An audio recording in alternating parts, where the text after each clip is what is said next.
Start. আমরা last লিঙ্কে যেটা আলোচনা করেছিলাম, ক্লাস 11-এর যে রাজ্য মোনেরাটা আমরা আলোচনা করেছিলাম, সেখানে এই টেবিলটা তোমরা দেখেছিলে, যেখানে আমরা রাজ্য মোনেরাকে আর্কিব্যাকটেরিয়া, ইউব্যাকটেরিয়া, মাইকোপ্লাজমা, রিকেটসিয়া, অ্যাক্টিনোমাইক্রিসিস এবং স্পাইরোকিটস এই কয়েকটা সাবডিভিশনে ভাগ করেছিলাম। এবং লাস্ট যে ক্লাসটা আমরা নিয়েছি সেখানে আমাদের আলোচনা শেষ হয়েছিল কিছুটা ব্যাকটেরিয়া সম্বন্ধে, আর আর্কিব্যাকটেরিয়াটা টোটালটা হয়েছিল, কিন্তু ব্যাকটেরিয়া সম্বন্ধে আরও কিছু কথা আমাদের বলা বাকি রয়েছে। আমরা লাস্ট ক্লাসটাতে ব্যাকটেরিয়ার গঠন, একটা আদর্শ ব্যাকটেরিয়ার গঠন এবং ব্যাকটেরিয়ার জনন সম্পর্কে আলোচনা করেছি। এছাড়াও ব্যাকটেরিয়া সম্পর্কে আরও কয়েকটি বিষয় জানতে হবে। তার মধ্যে প্রথম যেটা আমরা আলোচনায় আসবো, যে বহিরাকৃতি অনুযায়ী ব্যাকটেরিয়ার শ্রেণীবিভাগ, অর্থাৎ বিভিন্ন আকারের ব্যাকটেরিয়া প্রকৃতিতে রয়েছে। তার মধ্যে গোলাকার যে ব্যাকটেরিয়াগুলো তাকে আমরা কক্কাই বলি, কক্কাস বা কক্কাই। যেগুলো দণ্ডাকার ব্যাকটেরিয়া সেগুলোকে বলি আমরা ব্যাসিলি। যেগুলো সর্পিলাকার স্কোয়ের মতন দেখতে সেগুলোকে বলি স্পাইরিলাম। তার মধ্যে আবার কিছু আছে কমা দেখতে, যেমন ভিব্রিওনাস, ভিব্রিও কলেরি, তোমরা নাম শুনেছো ভিব্রিও কলেরি, কলেরা রোগ সৃষ্টিকারী ব্যাকটেরিয়া, দেখতে কমার মতন। এছাড়াও বিভিন্ন প্লিওমরফিক, ট্রাইকম, প্যালিসেড, হাইফা, এই বিভিন্ন আকৃতির ব্যাকটেরিয়াও আমরা দেখতে পাই। এখন বিষয় হচ্ছে গোলাকার বা কক্কাস যদি একটা সিঙ্গেল যদি থাকে তাহলে সেটা মাইক্রোকক্কাস। যদি দুটো ব্যাকটেরিয়া একসঙ্গে থাকে তাহলে ডিপ্লোকক্কাস। যদি কতগুলো গোলাকার ব্যাকটেরিয়া একটা শৃঙ্খল গঠন করে থাকে তাহলে থাকে স্ট্রেপ্টোকক্কাস। এছাড়াও টেট্রা মানে হচ্ছে চারটে, স্ট্যাফাইলোকক্কাস হচ্ছে আঙুরের থোকার মতন রয়েছে, আর সার্সিনি মানে ঘনকের মতন আকৃতি করে রয়েছে। ঠিক একই রকম ভাবে মোনোব্যাসিলাস অর্থাৎ দণ্ডাকার ব্যাকটেরিয়া এককভাবে রয়েছে। যদি দুটো দণ্ডাকার ব্যাকটেরিয়া পাশাপাশি থাকে তাহলে সেটা ডিপ্লোব্যাসিলাস। যদি চেন হিসাবে থাকে শৃঙ্খলাকারী তাহলে সেটা স্ট্রেপ্টোব্যাসিলাস, বা এক গুচ্ছ হিসাবে থাকলে কক্কোব্যাসিলাস। সুতরাং এই বহিরাকৃতি অনুযায়ী যে ব্যাকটেরিয়ার যে ভাগটা, এইখান থেকে কিছু প্রশ্ন কিন্তু আসতে পারে, শর্ট টাইপ কোশ্চেন। বড় কোশ্চেন এখান থেকে হবে না যে বহিরাকৃতি অনুযায়ী ব্যাকটেরিয়ার শ্রেণীবিভাগ আলোচনা করো, এই ধরনের প্রশ্ন নয়। কিন্তু হয়তো এক্সাম্পল চাইতে পারে যে ডিপ্লোকক্কাসের উদাহরণ বা স্ট্রেপ্টোকক্কাসের উদাহরণ। এখানে কিন্তু বিজ্ঞানসম্মত নামগুলো মনে রাখাটা কিন্তু প্রয়োজনীয়। সুতরাং ব্যাকটেরিয়ার বহিরাকৃতি অনুযায়ী একটা ভাগ হলো, নামগুলো সবসময় মনে রাখতে হবে। মোনো মানে হচ্ছে একটা সিঙ্গেল, ডিপ্লো মানে দুই, স্টেপ্টো মানে শৃঙ্খলাকার, টেট্রা মানে চার। এইভাবে যদি মনে রাখা যায় তাহলে বিষয়টা মনে রাখতে সুবিধা হবে।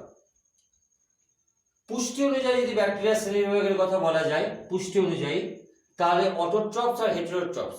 অটোট্রপস মানে হচ্ছে অটো মানে নিজ, অর্থাৎ সহজে পুষ্টি সম্পন্ন করছে, যারা নিজেদের খাদ্য নিজেরা তৈরি করছে। বেশ কিছু ব্যাকটেরিয়া রয়েছে যাদের ক্লোরোফিল রয়েছে, তাই নিজেদের খাদ্য নিজেরা তৈরি করতে পারে। তাদেরকে আমরা ফটো অটোট্রপস বলছি, যারা সালোক সংশ্লেষ প্রক্রিয়ায় নিজেদের খাদ্য নিজেরা তৈরি করছে, সূর্যালোককে শক্তির উৎস হিসাবে ব্যবহার করছে, ফটো অটোট্রপস।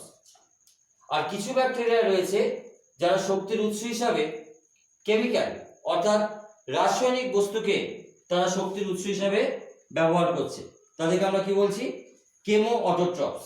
সুতরাং এদিক থেকে চিন্তা করতে গেলে সালোক সংশ্লেষকারী ব্যাকটেরিয়া অর্থাৎ ফটো অটোট্রপস, তার উদাহরণ হচ্ছে ক্লোরোবিয়াম রয়েছে। আর কেমো অটোট্রপস রাসায়নিক সংশ্লেষকারী ব্যাকটেরিয়া, যারা কিছু অজৈব পদার্থকে জারিত করে তার থেকে শক্তি সংগ্রহ করছে, যার উদাহরণ হিসেবে আমরা নাইট্রোসোমোনাসের কথা এখানে দেখতে পাচ্ছি। আর অনেক ব্যাকটেরিয়া রয়েছে যারা নিজেদের খাদ্য নিজেরা তৈরি করতে পারে না, কোনো মৃতদেহ থেকে তারা পুষ্টিদ্রব্য সংগ্রহ করছে, বা কোনো সজীব বস্তুর দেহ থেকে পুষ্টিদ্রব্য সংগ্রহ করছে, তাদেরকে আমরা বলছি পরভোজী বা হেটেরোট্রপস। এই পরভোজীর মধ্যে আমরা দুটো ভাগ করছি, পরভোজীর মধ্যে আমরা ভাগ করছি, তিনটে ভাগ করছি পরভোজীর মধ্যে। একটা হচ্ছে প্যারাট্রপস, একটা করছি শক্তি সংগ্রহের ভিত্তিতে, আর একটা হচ্ছে মেটাট্রপস। এই প্রত্যেকটার ভাগ এবং তার উদাহরণ কিন্তু আমাদের মনে রাখতে হবে। যেটা মেটাট্রপস আমরা বলছি, মেটাট্রপস তারা কিন্তু মৃতজীবী, অ্যাকচুয়ালি বাংলাটা হচ্ছে মৃতজীবী, অর্থাৎ মৃত জীবদেহ থেকে শক্তি সংগ্রহ করছে। যারা প্যারাট্রপস তারা পরজীবী, অর্থাৎ সজীব বস্তুর দেহ থেকে তারা পুষ্টিদ্রব্য সংগ্রহ করছে। আবার তাদের মধ্যে কেউ আছে আংশিক, কেউ বা পূর্ণ, অর্থাৎ কেউ পুরোপুরি মৃতদেহের উপর নির্ভরশীল, মৃত জৈব বস্তুর উপর নির্ভরশীল, কেউ বা পুরোপুরি সজীব জৈব বস্তুর উপর নির্ভরশীল। সুতরাং আংশিক এবং পূর্ণ দুটো ভাগ কিন্তু করতে হবে। প্রত্যেকটার এক্সাম্পল গুলো কিন্তু একটু মনে রাখতে হবে এবং এগুলো বিজ্ঞানসম্মত নাম চেষ্টা করতে হবে। বিজ্ঞানসম্মত নামগুলো যে নিয়ম আমরা শিখেছিলাম, অর্থাৎ দ্বিপদ নামকরণের যে নিয়ম, সেই নিয়ম অনুযায়ী সেগুলোকে লেখার বারবার লিখতে হবে, কারণ বানান ভুল হলে কিন্তু নাম্বার কাটা যাবে। সেক্ষেত্রে প্রজাতিটা যদি নাও মনে রাখা যায় তাহলে এসপি লিখে দেওয়া যেতে পারে। আমরাও এখানে দেখা যাচ্ছে এসপি লিখেছি প্রত্যেক ক্ষেত্রে, কিন্তু এই ক্লোরোবিয়াম, Nitrosomonas, Neisseria, staphylococcus, রোডোস্পাইরিলাম, Clostridium, Vibrio, প্রত্যেকটা কিন্তু বানান কিন্তু স্পেলিং যেন কোনো রকম ভাবে ভুল না হয়। এবং বিজ্ঞানসম্মত নাম লেখার যে নিয়ম সেই অনুযায়ী কিন্তু আন্ডারলাইন করতে হচ্ছে, সেই অনুযায়ী আন্ডারলাইন করতে হচ্ছে। এসপি তে কিন্তু আন্ডারলাইন হবে না, এসপির নিচে কিন্তু আন্ডারলাইন কখনোই নয়। তাহলে পুষ্টি অনুযায়ী ব্যাকটেরিয়ার শ্রেণীবিভাগ, বহিরাকৃতি অনুযায়ী ব্যাকটেরিয়ার শ্রেণীবিভাগ, আর গ্রাম পজিটিভ গ্রাম নেগেটিভ এই যে বিষয়টা, এর পার্থক্যটা ভীষণ ইম্পর্টেন্ট। বিজ্ঞানী ক্রিশ্চিয়ান গ্রাম তিনি ব্যাকটেরিয়াকে দুটো ভাগে ভাগ করলেন।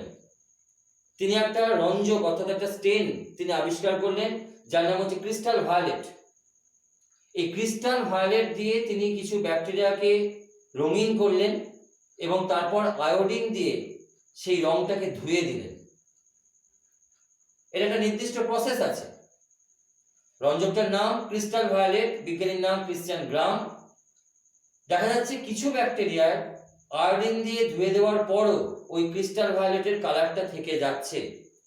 যাদের থেকে যাচ্ছে তাদেরকে বলা হচ্ছে গ্রাম পজিটিভ, যাদের থেকে যাচ্ছে তাদেরকে বলা হচ্ছে গ্রাম পজিটিভ। আর আয়োডিন দিয়ে ধুয়ে ফেলার পর যাদের রংটা থাকছে না তাদেরকে বলা হচ্ছে গ্রাম নেগেটিভ। তা কেন এমন হলো? তার কারণ স্বরূপ বিজ্ঞানী ক্রিশ্চিয়ান গ্রাম বলছেন যে ব্যাকটেরিয়ার যে কোষপ্রাচীর, আগের ক্লাসে আমরা আলোচনা করেছি ব্যাকটেরিয়ার কোষপ্রাচীর রয়েছে এবং সেই ব্যাকটেরিয়ার কোষপ্রাচীরের মূল উপাদান হচ্ছে মিউকোপেপটাইড বা পেপটাইডোগ্লাইক্যান। এই মিউকোপেপটাইডের পরিমাণের উপর নির্ভর করে রংটা ধরে রাখবে না রংটা ছেড়ে দেবে। আমরা দেখতে পাচ্ছি এখানে একটা ছবি দেওয়া রয়েছে, এই যে গ্রাম পজিটিভ, যেখানে দেখা যাচ্ছে পেপটাইডোগ্লাইক্যানটা কতটা, ম্যাক্সিমামটা পেপটাইডোগ্লাইক্যান, আর তার নিচে প্লাজমা পর্দা। অথচ গ্রাম নেগেটিভের পেপটাইডোগ্লাইক্যান জাস্ট এই অংশটুকুনি, এবং তার এছাড়াও তার পেরিপ্লাজমীয় গহ্বর রয়েছে, বাইরে একটা বহিঃপর্দা রয়েছে। অর্থাৎ সহজ কথায় বলতে গেলে গ্রাম নেগেটিভের পেপটাইডোগ্লাইক্যানের পরিমাণটা কম, গ্রাম পজিটিভের পেপটাইডোগ্লাইক্যানের পরিমাণটা বেশি। যেহেতু পেপটাইডোগ্লাইক্যানের পরিমাণটা বেশি তাই সে কালারটাকে ধরে রাখছে, আর যেহেতু পেপটাইডোগ্লাইক্যানের পরিমাণটা কম তাই কালারটাকে ধরে রাখতে পারছে না। এখান থেকে কিন্তু পার্থক্যটা ভীষণ ইম্পর্টেন্ট। ওটা 3 মার্কসের কোশ্চেনে এসেছে যে গ্রাম পজিটিভ গ্রাম নেগেটিভের পার্থক্য। অনেকগুলো পার্থক্য দেওয়া রয়েছে বইতে। ন্যাচারালি গ্রাম পজিটিভের কোষপ্রাচীরের স্থূলত্বটা একটু বেশি হয়, 25 থেকে 80 ন্যানোমিটার পুরু হয়। গ্রাম নেগেটিভের ক্ষেত্রে অনেক পাতলা, 10 থেকে 15 ন্যানোমিটার। আর এছাড়াও তোমরা ছবিতে দেখতে পাচ্ছ যে গ্রাম নেগেটিভের বাইরে একটা বহিঃপর্দা রয়েছে, যেটা গ্রাম পজিটিভের নেই। পেরিপ্লাজমীয় গহ্বর রয়েছে গ্রাম নেগেটিভে, যেটা গ্রাম পজিটিভেও নেই। এছাড়াও আরো কয়েকটা পার্থক্য, যেমন টিকোইক অ্যাসিড, যেটা গ্রাম পজিটিভের একটা মূল উপাদান, গ্রাম পজিটিভ ব্যাকটেরিয়ার কোষপ্রাচীরের মূল উপাদান, কিন্তু টিকোইক অ্যাসিড গ্রাম নেগেটিভে থাকে না। লিপিডের পরিমাণটা গ্রাম পজিটিভের ক্ষেত্রে অনেক কম, মাত্র 0 থেকে 2%, কিন্তু গ্রাম নেগেটিভের ক্ষেত্রে সেটা প্রায় 10 থেকে 20% অবধি দেখা যায়। সুতরাং বেশ কয়েকটা পার্থক্য গ্রাম পজিটিভ এবং গ্রাম নেগেটিভের, অন্তত 6টা পার্থক্য, ন্যূনতম 6টা পার্থক্য কিন্তু আমাদের দেখে যেতে হবে। এই যে পিলি, আগের দিন আমরা আলোচনা করেছিলাম পিলি, যেটা উপাঙ্গ হিসেবে আলোচনা করেছিলাম, ব্যাকটেরিয়ার বাইরের দিকে থাকে, সেই পিলি কিন্তু গ্রাম পজিটিভে থাকে না, পিলি থাকে শুধুমাত্র গ্রাম নেগেটিভে। মেসোজোম আমরা আগের দিন আলোচনা করেছিলাম, সেটা আবার উল্টো, অর্থাৎ গ্রাম পজিটিভে থাকে কিন্তু গ্রাম নেগেটিভে থাকে না। বইতে অনেকগুলো পার্থক্য দেওয়া রয়েছে, কিন্তু তার মধ্যে থেকে অন্তত 6টা পার্থক্য তোমরা দেখে যাবে। এছাড়াও যেটা রয়েছে আর একটা শর্ট টাইপ কোশ্চেন আসে, সেটা হচ্ছে অ্যাসিড ফার্স্ট ব্যাকটেরিয়া কি, এটাও একটু দেখে যেতে হবে। অর্থাৎ একটা স্লাইডের উপর ব্যাকটেরিয়াটাকে রেখে একটা স্মেয়ার তৈরি করে তাকে যদি বেসিক ফক্সিন বলে একটা স্টেন আছে, বেসিক ফক্সিন আর ফেনল, এটা দিয়ে যদি কালার করা যায়, যদি রঞ্জিত করা যায়, এবং রঞ্জিত করার পর যদি সেটাকে অ্যালকোহল দিয়ে ধুয়ে ফেলা যায়, তাহলে যদি কালারটা থেকে যায় তখন তাকে আমরা বলবো অ্যাসিড ফার্স্ট ব্যাকটেরিয়া। এটাও কিন্তু শর্ট টাইপ কোশ্চেন আসে, এসএকিউ কোশ্চেন আসে, অ্যাসিড ফার্স্ট ব্যাকটেরিয়া কাকে বলে। তবে গ্রাম স্টেনিং কিভাবে করা হয়, স্টেনিং পদ্ধতি, এটা খুব একটা ইম্পর্টেন্ট নয়। ওখান থেকে গ্রাম পজিটিভ আর গ্রাম নেগেটিভের পার্থক্যটাই ভেরি ভেরি ইম্পর্টেন্ট। এছাড়াও ব্যাকটেরিয়ার আরো একটা ভাগ করতে পারি, সেটা হচ্ছে তাপ সহিষ্ণুতার অনুযায়ী, অর্থাৎ কতটা টেম্পারেচার সহ্য করতে পারছে। দেখা যাচ্ছে কিছু ব্যাকটেরিয়া বরফের মধ্যে থাকে, অর্থাৎ তারা ক্রায়োফিলিক, তারা বেশিরভাগটাই তাদের জীবনকালের বেশিরভাগটাই বরফের মধ্যে থাকে, তারা ঠান্ডাটাকে খুব বেশি ভালোবাসে, তাই তাদেরকে আমরা শৈত্যপ্রেমী বলছি। কিছু ব্যাকটেরিয়া রয়েছে যারা moderate temperature 30 to 40 degree centigrade temperature, এই টেম্পারেচারে তারা থাকছে, তাদেরকে আমরা মধ্যম তাপপ্রেমী বলছি। আর কিছু ব্যাকটেরিয়া রয়েছে যারা অধিক তাপমাত্রায় বসবাস করতে পারে, মানে তোমরা নাম শুনেছো বক্রেশ্বর তাপবিদ্যুৎ কেন্দ্র, সেখানে যে গরম জল, সেই গরম জলের মধ্যেও কিছু ব্যাকটেরিয়া, যে থার্মাস অ্যাকোয়াটিকাস, যারা 80 থেকে 100 ডিগ্রি সেন্টিগ্রেড পর্যন্ত তাপমাত্রাতেও কিন্তু বেঁচে থাকতে পারে। আমরা অনেক সময় ভাবি যে জল ফুটিয়ে দিলে হয়তো জল পুরোপুরি জীবাণুমুক্ত হলো, কিন্তু কিছু কিছু ক্ষেত্রে হয় না, অধিক তাপমাত্রায় তারা কিন্তু বসবাস করতে পারছে। এখান থেকেও কিন্তু শর্ট টাইপ কোশ্চেন, বিশেষত এই শৈত্যপ্রেমী, যার ইংলিশ টার্মগুলো কিন্তু তোমাদের জানতে হবে। সবসময় কিন্তু মাথায় রাখতে হবে যে ক্লাস 11 এবং 12 এর এই জেনারেল পড়ার উপরেই কিন্তু নির্ভর করছে পরবর্তীতে মেডিকেলের পড়া, মানে নিট এক্সামের জন্য। সুতরাং ক্রায়োফিলিক, শৈত্যপ্রেমী বা ক্রায়োফিলিক, বা এমনকি আমাদের পর্ষদের কোশ্চেনেও কিন্তু অনেক সময় ইংলিশের টার্মটা তুলে দেয়, শৈত্যপ্রেমী লিখবে না, ওখানে ক্রায়োফিলিক ব্যাকটেরিয়ার উদাহরণ দাও।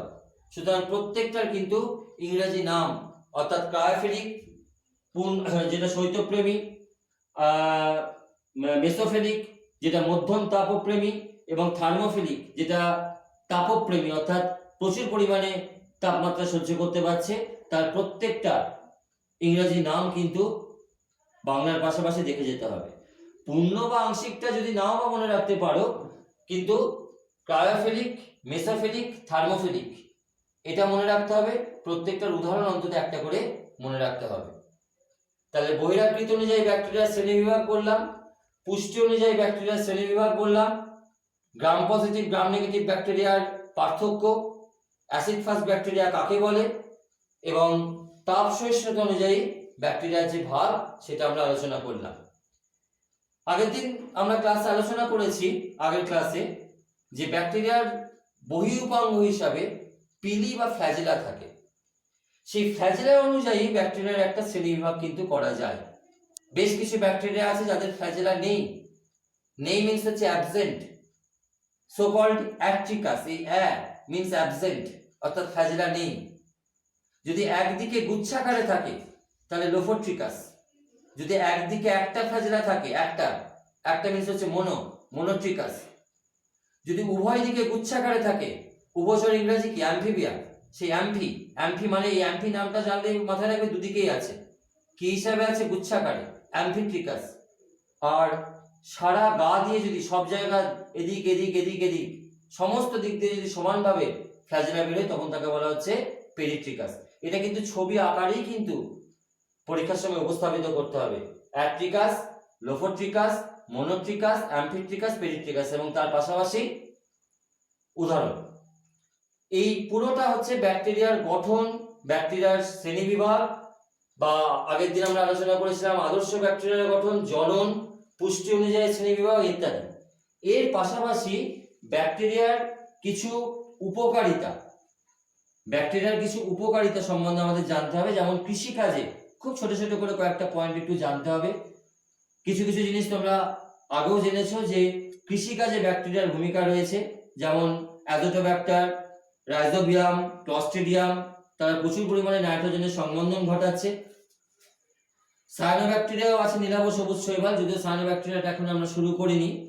অ্যানামিনা, নস্টক ইত্যাদি, তারাও পরিবেশ থেকে নাইট্রোজেনের সংবন্ধন ঘটাচ্ছে, মাটি উর্বর করে তুলছে, অর্থাৎ অনুজৈব সার হিসেবে তাদেরকে ব্যবহার করা হচ্ছে। কিছু ব্যাকটেরিয়া শিল্প কার্যে ব্যবহার করা হচ্ছে, কিছু খাদ্য সামগ্রী তৈরিতে। তোমরা জানো বিভিন্ন দুগ্ধজাত খাদ্য যেমন পনির, মাখন, ইয়োগার্ট, প্রত্যেকটা থেকে দু একটা করে এক্সাম্পল আমাদের দেখে যেতে হবে, সব পড়তে বলছি না। অর্থাৎ খাদ্য সামগ্রী তৈরিতে ব্যাকটেরিয়ার ভূমিকা রয়েছে।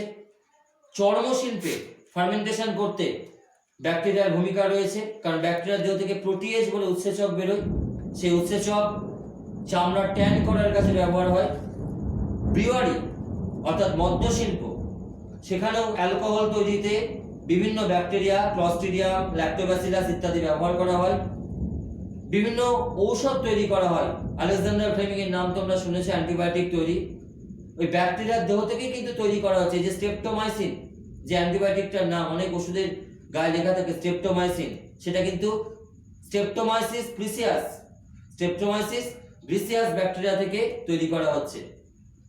এরিথ্রোমাইসিন, অনেক সময় শুনে থাকবে এরিথ্রোমাইসিন গ্রুপের ওষুধ, সেটাও কিন্তু ওই স্ট্রেপ্টোমাইসিস এরিথ্রিয়াস ব্যাকটেরিয়া থেকে তৈরি করা হচ্ছে। অর্থাৎ ব্যাকটেরিয়ার দেহ থেকেই, যে ব্যাকটেরিয়া আমাদের রোগ সৃষ্টি করে, সেই ব্যাকটেরিয়ার দেহ থেকেই আমরা মেডিসিন তৈরি করতে পারছি, বিভিন্ন স্টেরয়েড তৈরি করতে পারছি, বিভিন্ন ভ্যাকসিন আমরা তৈরি করতে পারছি, যে কলেরা রোগের ভ্যাকসিন, যক্ষার ভ্যাকসিন বা প্লেগ রোগের ভ্যাকসিন, এগুলো কিন্তু সবই ব্যাকটেরিয়ার দেহ নির্যাসিত একটা মেডিসিন, যেগুলো আগের থেকে আমরা দেহের মধ্যে প্রবেশ করিয়ে দিচ্ছি।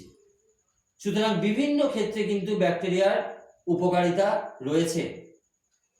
কৃষিকার্যে, শিল্পে, খাদ্য সামগ্রী তৈরি, চর্মশিল্প, মদ্য শিল্প, ঔষধ উৎপাদন, স্টেরয়েড তৈরি, ভ্যাকসিন তৈরি, ভিটামিন তৈরি, প্রত্যেকটা ক্ষেত্রে কিন্তু অন্তত একটা করে উদাহরণ, মানে কি ভিটামিন তৈরি হচ্ছে, কোন ব্যাকটেরিয়া তার জন্য দায়ী, কি ভ্যাকসিন তৈরি হচ্ছে, কোন রোগের ভ্যাকসিন তৈরি হচ্ছে, কোন ব্যাকটেরিয়া থেকে সেটা তৈরি হচ্ছে, কোন ধরনের ব্রিওয়ারি অর্থাৎ মদ্য শিল্প তৈরি হচ্ছে, তার জন্য কোন ব্যাকটেরিয়া ব্যবহার করা হচ্ছে। ডিটেলে বলছি না, কিন্তু প্রত্যেকটা থেকে একটা দুটো করে উদাহরণ কিন্তু আমাদের অবশ্যই দেখে যেতে হবে। এবং এর পাশাপাশি এটাও ঠিক কথা যে ব্যাকটেরিয়া শুধুমাত্র উপকারিতা নয়, অপকারিতাও রয়েছে। এবং তোমরা জানো উদ্ভিদ, প্রাণী, বিভিন্ন ক্ষেত্রে ব্যাকটেরিয়া বিভিন্ন রোগ সৃষ্টি করছে। উদ্ভিদের ক্ষেত্রে যেমন লেবুর ক্যান্সার রোগ সৃষ্টি করছে, আলুর উইল্ট রোগ সৃষ্টি করছে, ধানের ধসা রোগ সৃষ্টি করছে, অন্তত দুটো নাম যে উদ্ভিদদের রোগ সৃষ্টি করে। মানুষের ক্ষেত্রে ডায়রিয়া থেকে আমাশা, কলেরা, ডিপথেরিয়া, টাইফয়েড, যক্ষা, অ্যানথ্রাক্স, বিভিন্ন রোগ, তার জন্য ব্যাকটেরিয়াই দায়ী। অন্তত দু একটা করে উদাহরণ, কারণ এখানে এই ধরনের প্রশ্ন আসতে পারে যে দুটি অপকারী ব্যাকটেরিয়ার নাম লেখো, মানুষের রোগ সৃষ্টিকারী দুটো ব্যাকটেরিয়ার নাম লেখো, বা উদ্ভিদের রোগ সৃষ্টিকারী দুটো ব্যাকটেরিয়ার নাম লেখো।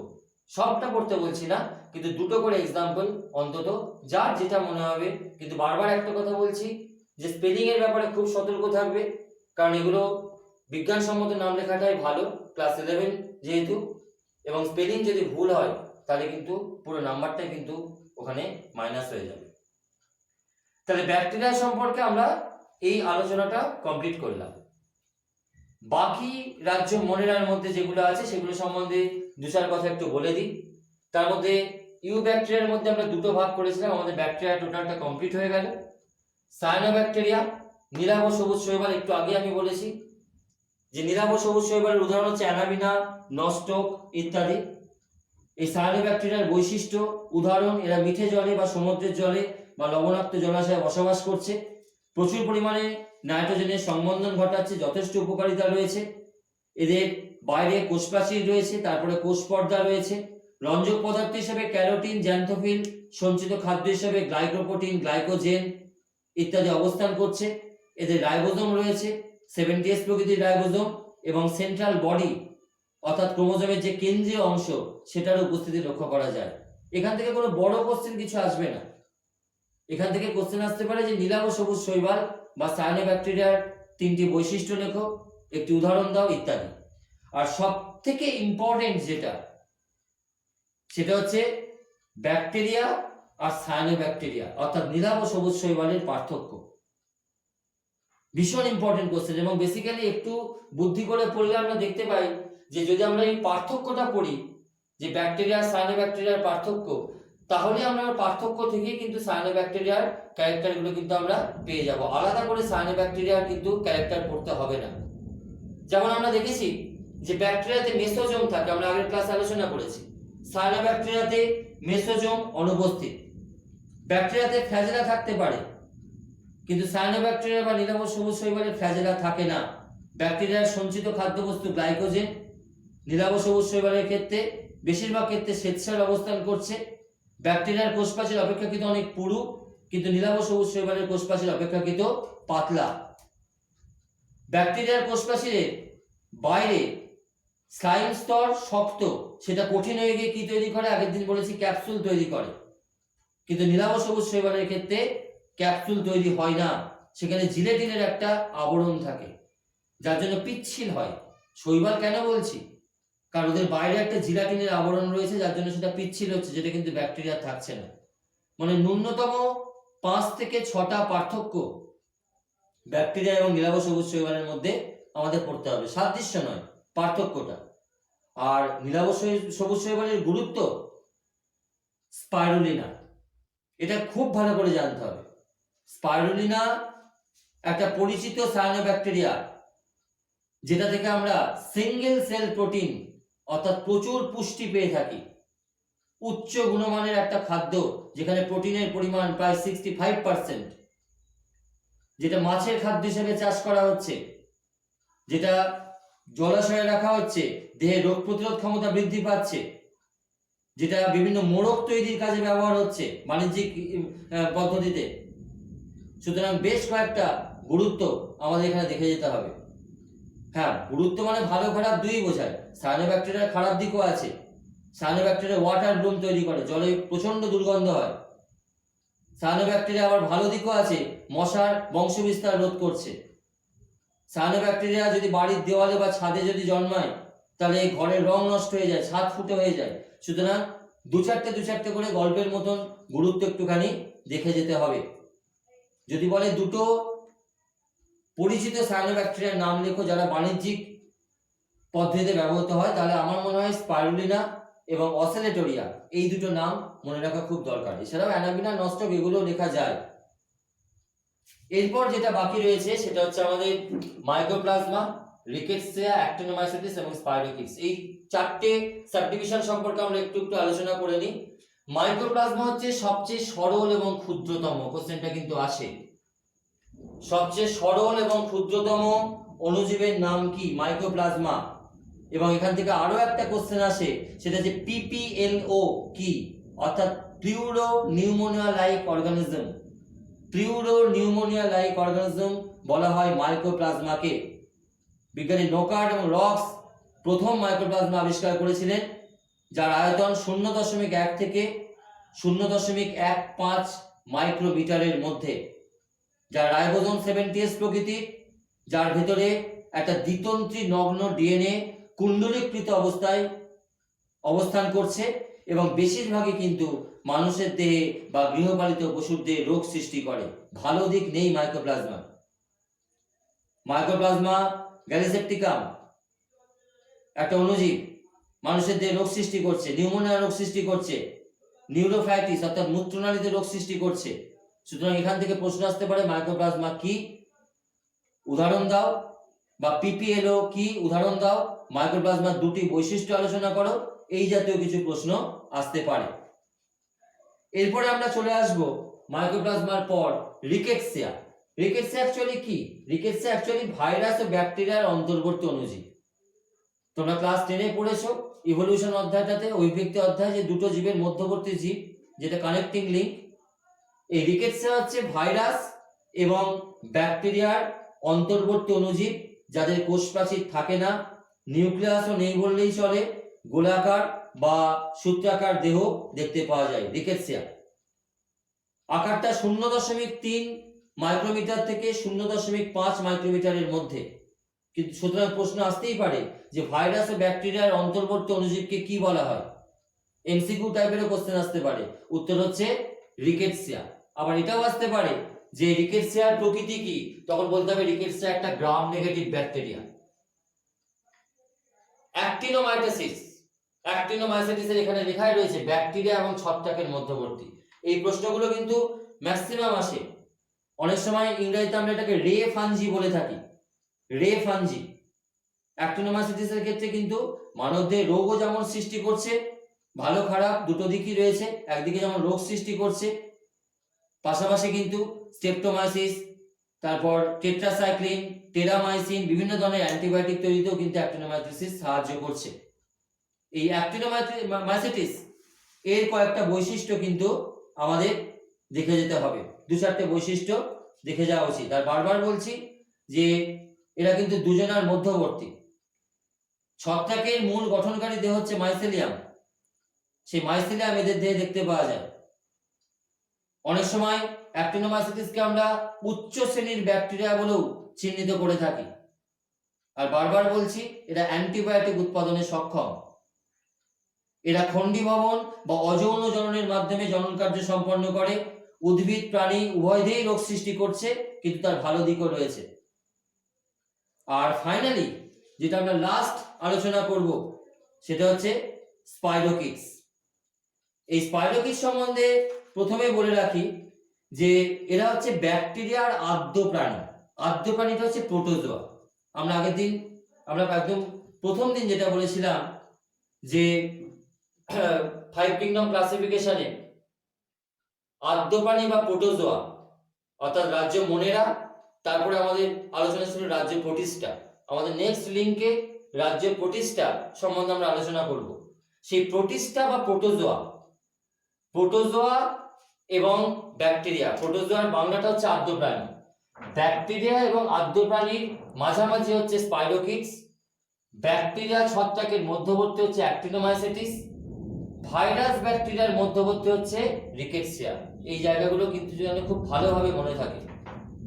এই স্পাইরোকিটসের ক্ষেত্রে আরো কয়েকটা বৈশিষ্ট্য হবে, যেমন এগুলো প্রধানত মুক্তজীবী অর্থাৎ ফ্রি লিভিং, ঠিক আছে। এদের দেহের দৈর্ঘ্য মোটামুটি 6 মিউএম থেকে 500 মিউএম এবং প্রস্থে 0.2 থেকে 0.75 মিউএম পর্যন্ত হয়। অনেক বইতে কিন্তু স্পাইরোকিটটা উল্লেখ করা থাকে না। বিজ্ঞানী ভন এরেনবার্গ 1838 খ্রিস্টাব্দে এদের নামকরণ করেন। ভিডিওটা শোনার সময়তে কিন্তু এগুলো খাতায় নোট ডাউন করে নিতে হবে। বেশিরভাগই মানুষের রোগ সৃষ্টি করছে। আমি আবারও বলছি, লম্বা সরু সর্পিলাকার আণুবীক্ষণিক জীবাণু নাম্বার 1। নাম্বার 2, ব্যাকটেরিয়া ও আদ্য প্রাণী দুইয়ের মাঝামাঝি জায়গায় রয়েছে। নাম্বার 3, 1838 সালে বিজ্ঞানী ভন এরেনবার্গ এটির নামকরণ করেন। নাম্বার 4, মানুষের দেহে বেশিরভাগ রোগ সৃষ্টি করছে। নাম্বার 5, এরা মুক্তজীবী ফ্রি লিভিং। এদের দৈর্ঘ্য 6 মাইক্রোমিটার থেকে 500 মাইক্রোমিটার পর্যন্ত হতে পারে। সুতরাং এই উদাহরণগুলো আর বৈশিষ্ট্যগুলো আমাদের একটু দেখে যেতে হবে। এই টোটালটাই দুটো লিঙ্ক মিলিয়ে, আমাদের গতদিনের লিঙ্ক আর আজকের লিঙ্ক মিলিয়ে আমাদের টোটাল রাজ্য মোনেরা বা প্রোক্যারিওটাটা শেষ হলো। আর কি ব্যাকটেরিয়া, যেটা আগের লিঙ্কে আমরা ডিটেল আলোচনা করেছি। ইউ ব্যাকটেরিয়াতে ব্যাকটেরিয়া, সায়ানোব্যাকটেরিয়া, ব্যাকটেরিয়ার বেশ কিছুটা আগের লিঙ্কে আলোচনা হয়েছে। যারা এই লিঙ্কটা প্রথম দেখছে তাদের কিন্তু আগের লিঙ্কটা না দেখলে কিন্তু এই লিঙ্কটা বুঝতে পারবে না। আর আজকে আমাদের আলোচনা শেষ হলো সায়ানোব্যাকটেরিয়া বা ব্যাকটেরিয়ার বাকি অংশটুকুনি, যেটুকুনি আগের দিন বাকি ছিল, মাইক্রোপ্লাজমা, রিকেটসিয়া, অ্যাক্টিনোমাইটোসিস এবং স্পাইরোকিট সম্পর্কে কিছু কিছু তথ্য আমরা জানলাম। নেক্সট আমরা ক্লাসে আলোচনা করব 5 কিংডম ক্লাসিফিকেশনের সেকেন্ড রাজ্য প্রোটিস্টা সম্পর্কে। সেটা পরবর্তী ক্লাসে আমরা আলোচনা করব। এইভাবে আমরা প্রত্যেকদিন একটা করে রাজ্য নিয়ে আলোচনা করব। মোনেরা, প্রোটিস্টা, প্ল্যান্টি, ফাঙ্গি, অ্যানিমালিয়া, আস্তে আস্তে প্রত্যেকটা ধাপে ধাপে আমাদের আলোচনা হবে।